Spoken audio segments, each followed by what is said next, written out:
वैसे आपको इन पूरियों की आवाज़ से मालूम पड़ रहा होगा कि यह पूरियाँ मैंने कितनी बढ़िया बना करके तैयार की हैं। और मेन बात तो इन पूरियों की ये है ना कि इन पूरियों ने बिल्कुल भी ऑयल एब्जॉर्ब नहीं किया है।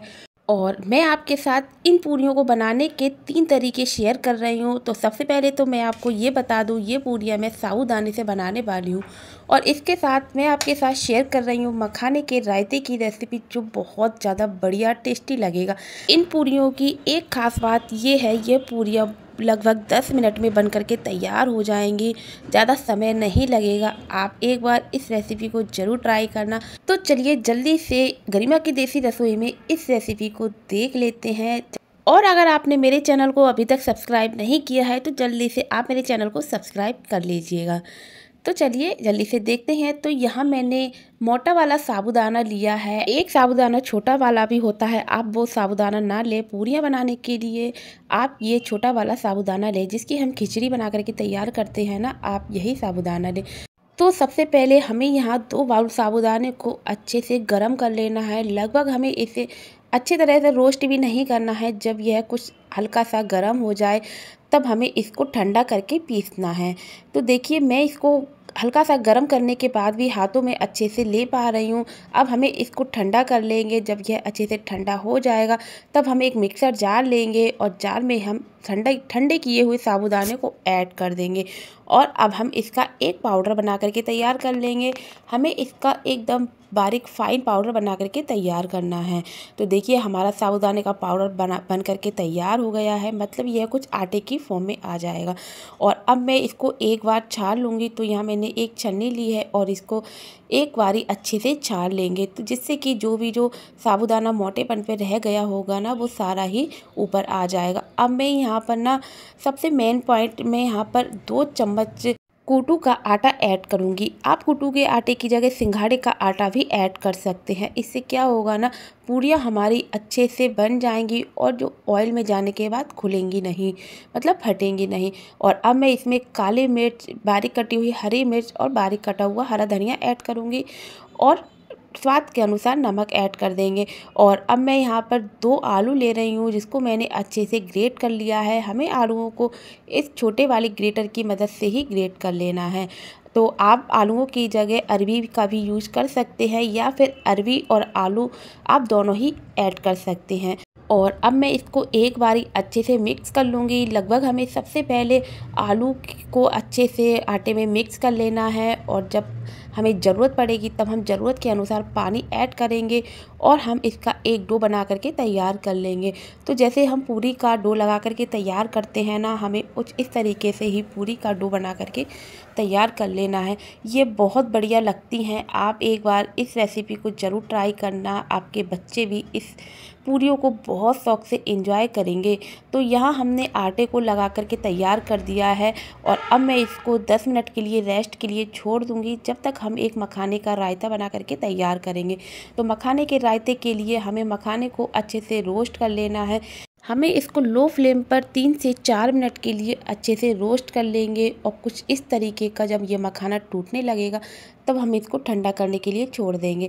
तो रायता बनाने के लिए हमें दही की भी ज़रूरत पड़ेगी। तो हम यहाँ पर फ्रेश ताज़ा दही ले रहे हैं और दही को मैं एक विस्कर की मदद से मिक्स कर लूँगी। हमें कुछ इस तरीके का चला लेना है। आप चाहें तो जो रई होती है आप उससे भी चला सकते हैं, ब्लेंडर से भी चला सकते हैं। अब मैं इसमें काली मिर्च, बारीक कटी हुई हरी मिर्च और बारीक कटा हुआ हरा धनिया ऐड करूँगी, और जो हमने मखानों को ठंडा करने के लिए छोड़ दिया था अब हम उसको भी ऐड कर देंगे। और यहाँ हमारा मखाने का रायता बन करके तैयार हो जाता है। अगर आप व्रत में और भी मसाले वगैरह, जीरा वगैरह खाना पसंद करते हैं ना, तो आप भुना हुआ जीरा भी ऐड कर सकते हैं। तो चलिए 10 मिनट हो गए हैं। अब हम यहाँ पर आटे को भी देख लेते हैं। आटा हमारा अच्छे से बाइंड हो चुका है और अब हम एक बारी आटे को और अच्छे से मसल लेंगे, जिससे कि पूरियाँ हमारी बहुत बढ़िया बन करके तैयार हों। तो बिल्कुल परफेक्ट मेजरमेंट है। अगर आप एक बार इस मेजरमेंट से एकदम फूली फूली पूरियाँ बनाना चाहते हैं तो आप एक बार इस तरीके से बना करके ज़रूर देखिएगा। तो यहाँ मैं इन पूरियों को बनाने के आपके साथ 3 तरीके शेयर कर रही हूँ। आप तीनों तरीके में से कोई भी तरीका अपना सकते हैं। तो यहाँ देखिए मुझे ऑयल लगाने की भी बिल्कुल भी ज़रूरत नहीं पड़ी है और यहाँ मैं पूरियों को नॉर्मली बेल रही हूँ। तो यहाँ मैंने कुछ इस तरीके से एक पेड़ा लिया था और इसको अच्छे से बेल लिया और कटोरी की मदद से कट कर लिया।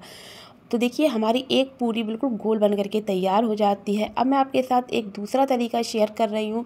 तो यहाँ मैंने एक पॉलीथीन ली है, पॉलीथीन को मैंने अच्छे से साफ़ कर लिया था और यहाँ मैंने फिर वापस से एक पेड़ा रखा और इसको इस तरीके से बेल लिया। वैसे ये तरीके कोई ज़्यादा कठिन नहीं है, ज़्यादातर लोग यही तरीके अपनाते हैं।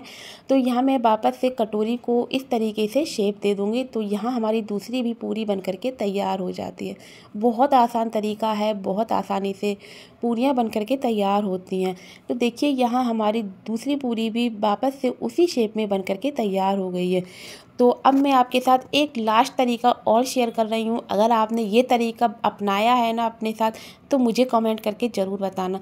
तो यहाँ मेरे पास ये पापड़ बनाने वाली मशीन है। ज़्यादातर घरों में पापड़ वाली मशीन होती है।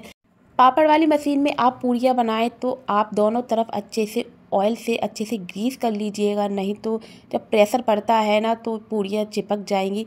और देखिए यहाँ हमारी दूसरी पूरी भी कितनी बढ़िया बन करके तैयार हुई है। अगर आप चाहे तो इसको कटोरी से कट कर सकते हैं, लेकिन अगर आप नहीं करना चाहते हैं तो आप ऐसे भी बना सकते हैं, लेकिन मैं यहाँ कटोरी से ही इसको कट करूँगी।